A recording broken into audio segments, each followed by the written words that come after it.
மானாவாரி நிலங்களில் கோடை உழவு செய்வதை ஊக்குவிக்கும் திட்டம். முற்காலத்தில் உழவு மேற்கொள்வது பொன்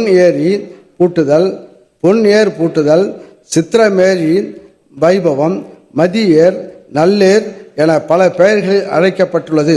மன்னர்கள் ஆட்சி செய்த காலங்களில் சித்திரை முதல் நாளில் பொன் ஏர் உழவு என்பது பெரிய திருவிழாக கொண்டாடப்பட்டுள்ளது. நான் முதலில் ஓர் உழவன், அதற்கு அடுத்துதான் மன்னன் என்று பறைசாற்றும் விதமாகவும் கோடை உழவின் அவசியத்தை எடுத்து கூறும் வகையிலும் அந்நாளில் பொன்னேர் உழவை மன்னர்கள் தொடங்கி வைப்பார்களாம். தற்போதுள்ள வேளாண் தொழிலாளர் பற்றாக்குறை உள்ளிட்ட பல்வேறு காரணங்களால் கோடை உழவு செய்வது பரவலாக குறைந்துள்ளது. தமிழ்நாட்டில் 56,41,000 ஏக்கர் மானாவாரி நிலங்களில் பருவமழையை மட்டுமே ஆதாரமாக கொண்டு பயிர் சாகுபடி செய்யப்பட்டு வருகிறது.